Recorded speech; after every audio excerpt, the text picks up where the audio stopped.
it just, to me, it came natural. And even with, when I worked with Riverside Plastics, the mold work. Because of my dyslexia, it was a gift really, because I could see things in reverse, and you needed to do things that way to manufacture the parts.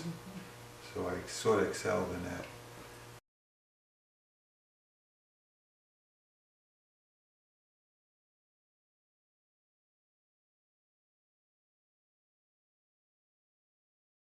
My life at age 34,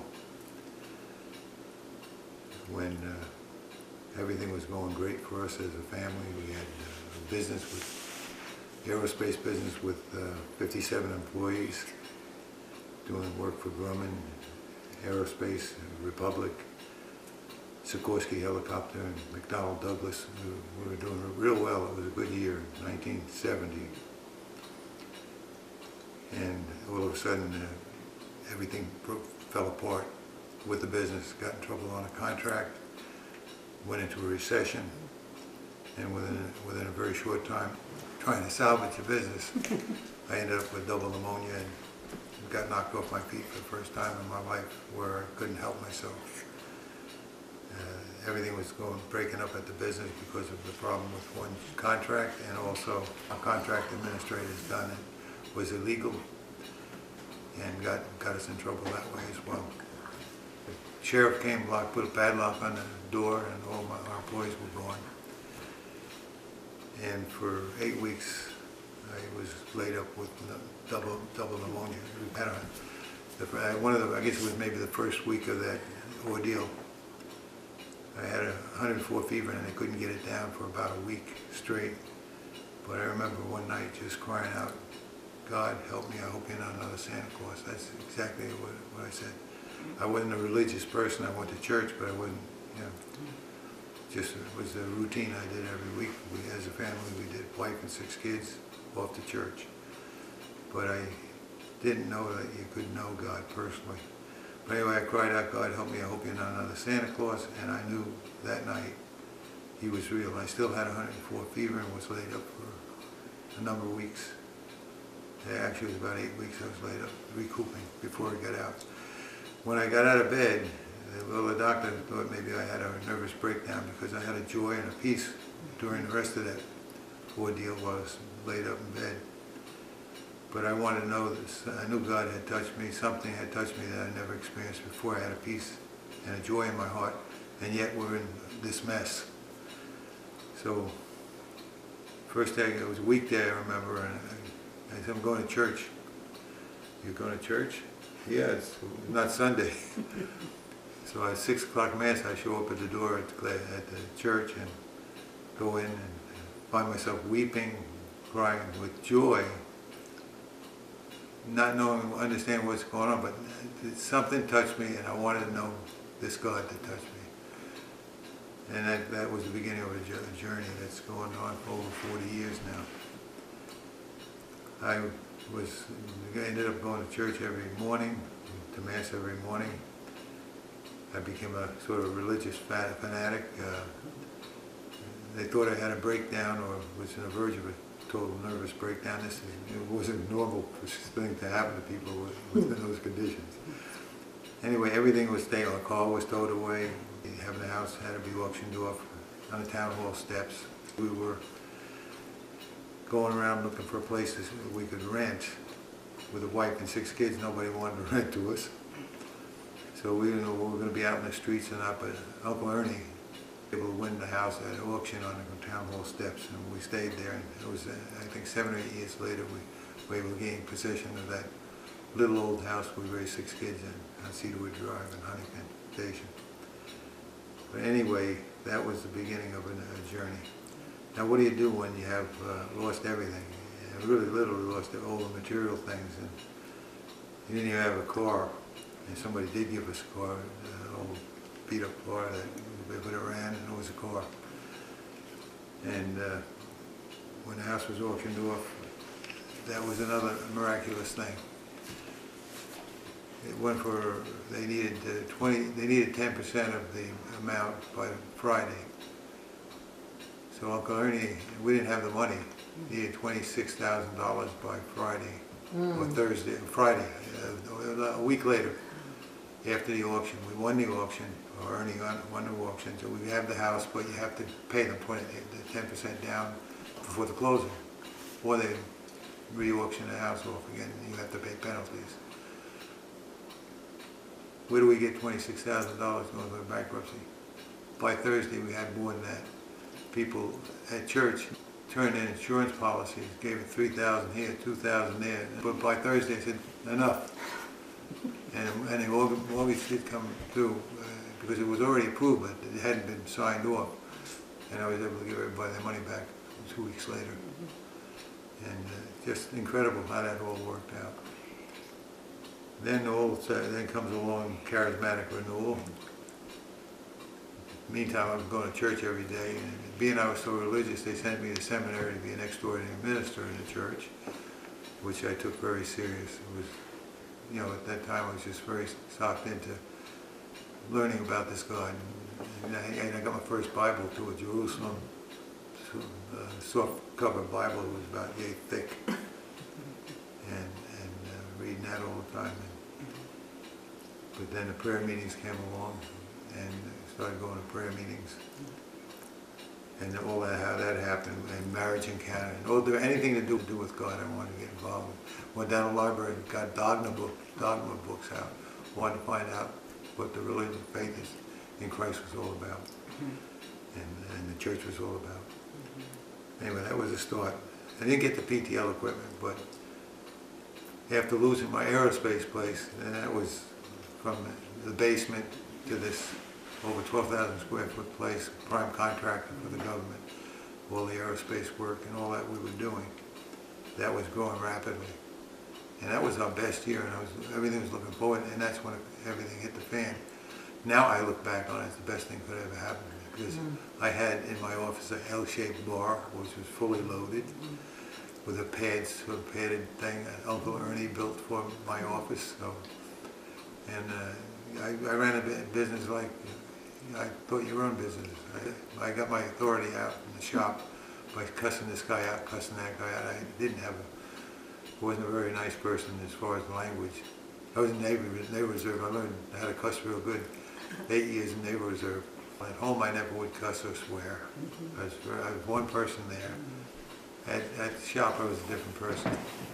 Well, all that was gone. All my kingdom there was gone. And just before all this happened, maybe it was 6 months or so before, a neighbor, Dick Kelly, his two sons played with our kids, and they knew that I had a machine shop. And Dick Kelly was a foreman for New York City Housing Authority in charge of a team that went out to do repairs on the City Housing Authority elevators. He had come over to the house one day and he said, Bob, I heard you have my son told me you have a machine shop. I need parts desperately. I got elevators down, I can't go. I can't get the parts from Otis, I can't get the parts. Can you help me out? As a favor, I did one job there and got him off the hook. And then I did maybe 1 or 2 other jobs. I didn't know anything about elevators. He gave me something, hey, can you make something like this? I made it for him. It was a nuisance in a sense. I didn't really want to do them, but I did him a favor. And got, you know, a couple bucks for it. I was doing big bucks, I didn't need little. This was a distraction to me. But now looking back, it was the thing that got PTL started, because after coming out of that, what do you do now? You're nothing, you got nothing. Where do you start? You owe over $250,000 over your head right now and all that. And we had nothing. Anyway, elevators pops into my mind. Maybe Dick Kelly, maybe I'll talk to Dick Kelly and see if I can do something with elevators. I didn't have a machine either, but I was able to get my little machine that I started the other business with. I got my little machine back, got it back down and sell it. I saw Dick Kelly and said, you know, maybe I can do stuff for the Housing Authority to help you guys out. Not knowing that the New York City Housing Authority is the biggest housing authority in the world, over 250 projects, over 5 boroughs, and thousands of people working for it. I got a Centrex book for him, which gives all of the information of where the offices are, where the shops are, the maintenance shops, and all that. And started to go take a ride in the city, told me, you know, where the maintenance shops are down in the lower level in the basements of the main headquarters where the superintendent of the project is. So he gave me instructions on that, and I went and found where they were. Walked in the shop. Hey, my name's Bob Coronato. If you need anything, I have a machine shop. And then I started out making little plates. What I do, they had a procedure for emergency stuff, all the elevator shops. If they had a tear down or something where they couldn't get an elevator running, the emergency thing where they get a CMN, Certificate of Necessity, just automatically give it, it's up to $250 can be used on it, that's all, the emergency purchase. So I started getting a CMN number here and there, and looking at the stuff. They're giving me pieces to make. I go to scrap dealer, get some material, make the parts, send them in there. Most times I deliver them, do surveys, look at what they needed. And I'm looking at all these panels that anybody can build stuff better than this. They're breaking these panels up left and right. So then I started to work on designing wall plates. And anyway, I'm designing some wall plates, real primitive, but they're made out of aluminum, not brass or bronze, but they couldn't break them too easy. So that led to, this guy's got a vandal resistant thing, it's made out of aluminum, they're not going to steal it more. And word got around, and I got around, and within a little over a year I was dealing with 100 projects, about 100 projects. And getting certificates of necessity, $250 a clip, that takes a long time to make money. Anyway, and doing this in the basement. So we got too busy for the basement, we moved into the garage.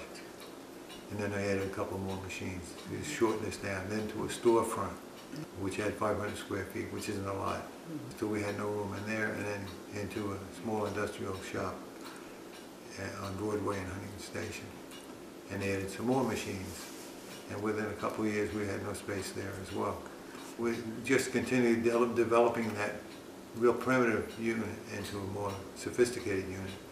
And then the City of New York Housing Authority decides to, stainless steel is much better, much more durable than aluminum. So they took my spec of 1/4 and 5/16 aluminum and the vandal resistant button I designed and said they wanted it in stainless steel. No way could I machine it in my little shop. No way could I punch holes in that kind of material. So I told the head engineer of the Housing Authority, Joe, you just put me out of business. They said, if I can make it out of 1/8 stainless, would you buy them? Would you buy them? He said, well, look, give me some sample, and if you want it, give you a shot at it. Meantime, they send all the bids out, 1/4 inch stainless steel.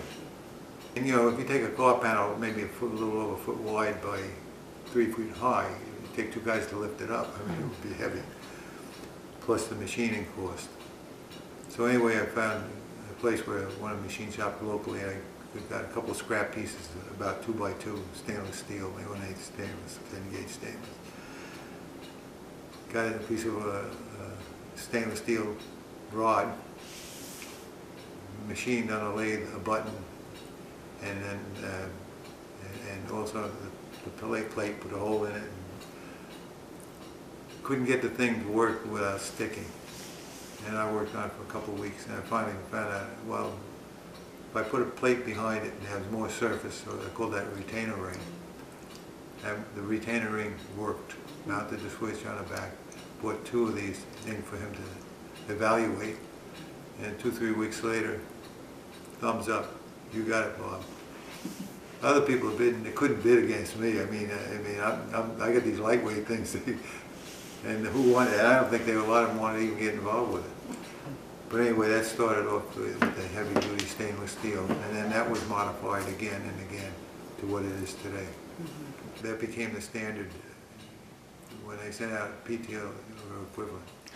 And that style today is they have to have vandal resistant. But they're very much in the industry. There's various variations of that, but it all started out with the PTL, positive stop unit. And In fact, like a couple of the foremans helped me out in developing, refining it, because, Bob, maybe it would work a little better this way. So I take their tips, the professionals, because I know nothing about elevators, and put them into play, and that's how it started. And this is what I used to go to the different projects, show them what we make, and kind of design. Nobody had these, as far as I know, the demo thing that they could bring to a project or any place. That was my thing. I would show the elevator people. Meantime, we didn't do any work for Otis or any other elevator people. It was housing authorities started. Now, all the elevator companies have sample case type things like this that they demonstrate their stuff with. So that was an innovation I came up with. So the foremans would be down in the basements of these projects, their main building. So I'd go down the ramp and go to their office, open this thing up, show them, and they'd say, yeah, I could use some parts for you. And I'd go and measure what the size was and everything. They would put the orders in. I'd go back an hour drive from Huntington Station to New York City. So I put a lot of miles on to get it, one job or two jobs or three jobs. This one day I was out here in Long Island, not here, in Long Island, and I was getting ready to go into the city. It was like 10 o'clock in the morning, but I was doing the paperwork, and two guys come up to the office there, and they looking for me. This is early on when we were just starting, and I had this case and I was going around with it. They were well dressed. They came in looking for me and said, "Is Mr. Coronato here?" "Yeah." The girl says he's in the other room. So they come in and they said, "Mr. Coronato," and he pulls out this piece, actually pulls out one of these. He says, "How much do you want to make these for us?" I said, "That's my part." He said, "We know that, but you have no patent on it. And, you know, we'll give you first shot at it." They evidently knew I wasn't, just beginning and all that. But anyway, they wanted to steal the product. They said they wanted to take it. So I got real upset, and I couldn't say anything. I just I didn't know what to do, because I'm just starting a business, and this guy comes along and wants to take it away. I said, I didn't say anything really. I was, I was like, I'm dumbfounded right now. I didn't know what to tell the guy. And we were going to tell Irene when they got home that somebody's going to steal the product. So they said, "Look, we'll give you," they saw me stuttering there, and they said, "Look, we'll give you a week or so to make a decision. If you don't hear from you, we'll get someone else to make them." So they leave, like I said, well-dressed suits, never saw them before, and they go, it's like a little after 10 in the morning, and about 1 o'clock in the afternoon I'm going to be up in the Bronx at a high-rise project, two-building project. That's where I was going. Now you're talking over an hour away, 250 projects, 5 boroughs. I'm going to a project in the Bronx. And I didn't know what they were driving or anything. I pull into this big parking lot in this two-building project up in the South Bronx.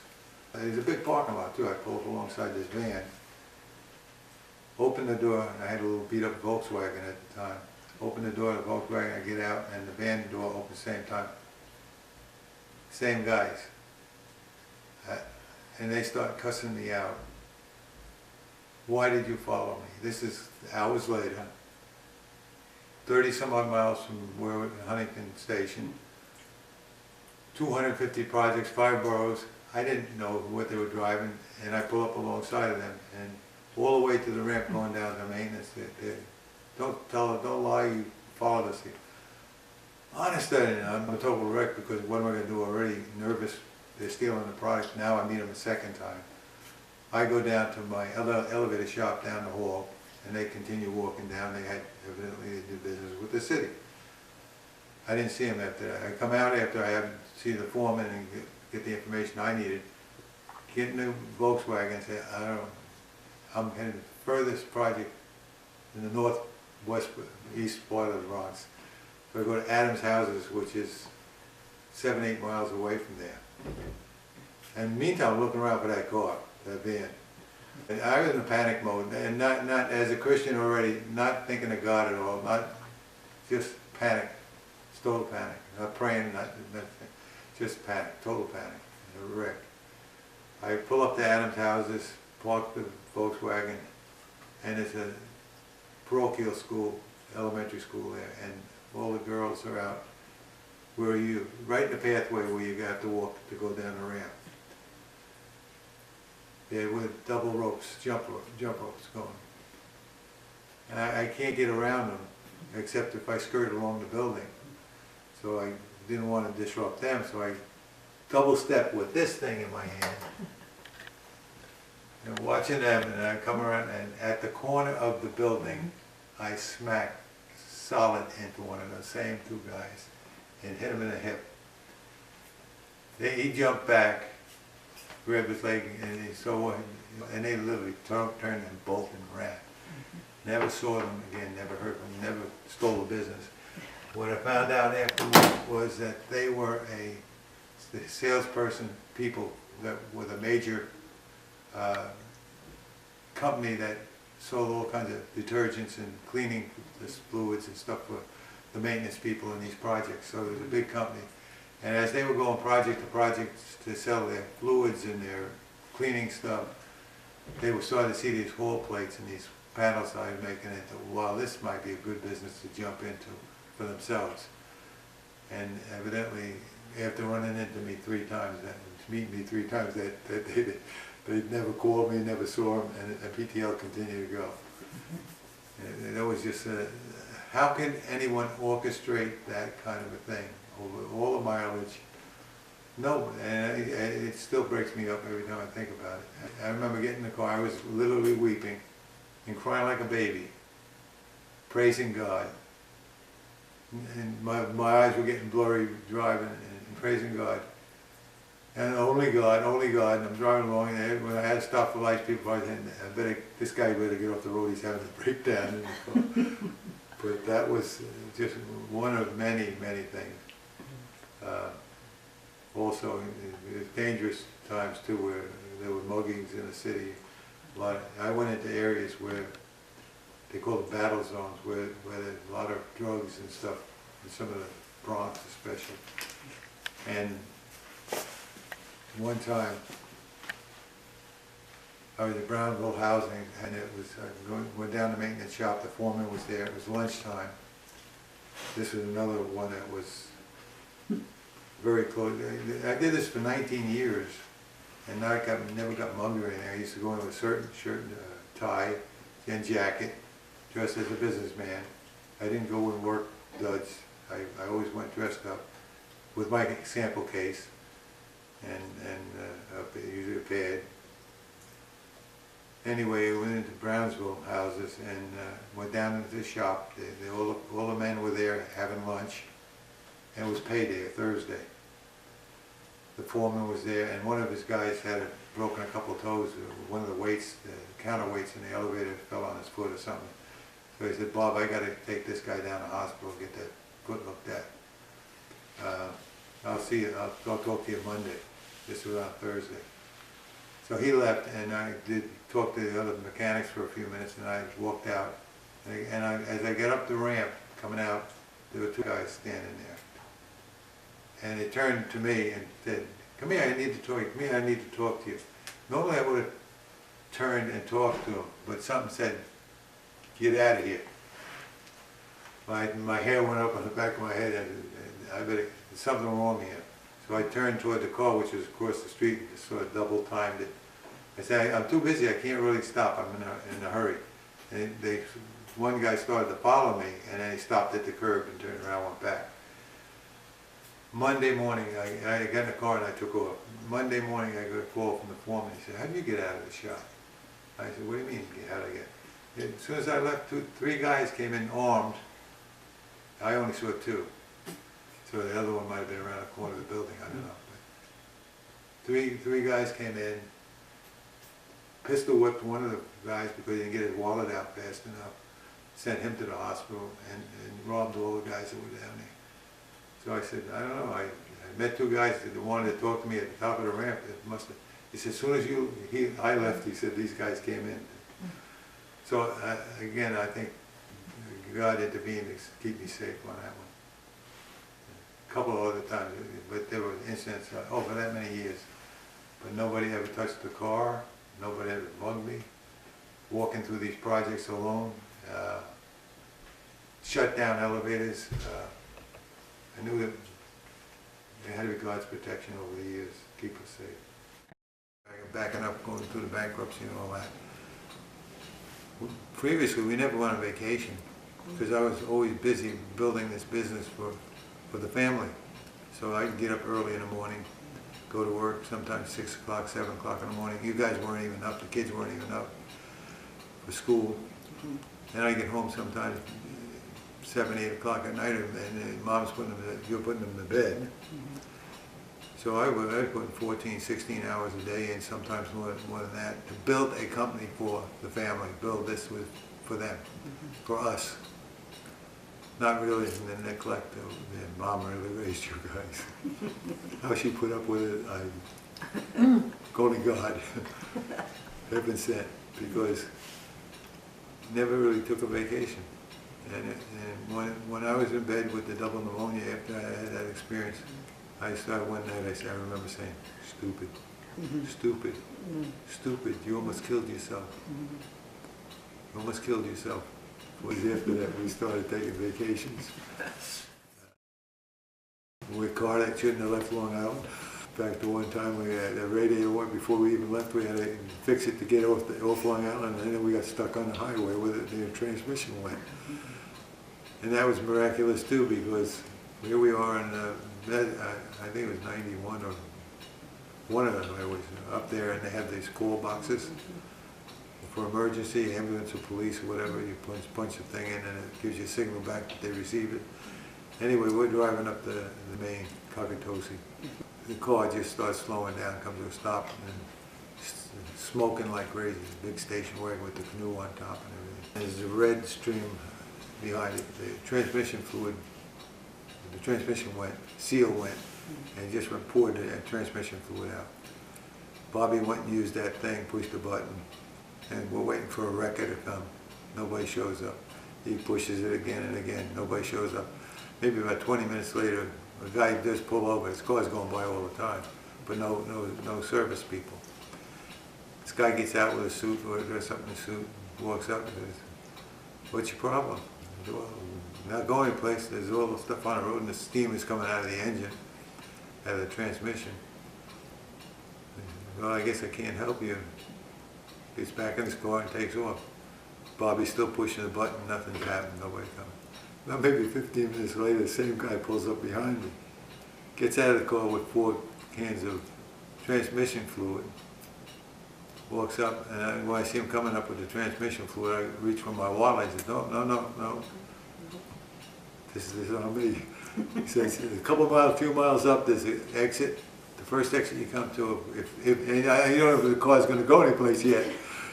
He says there's a Chrysler place there right at the exit, and maybe they can help you.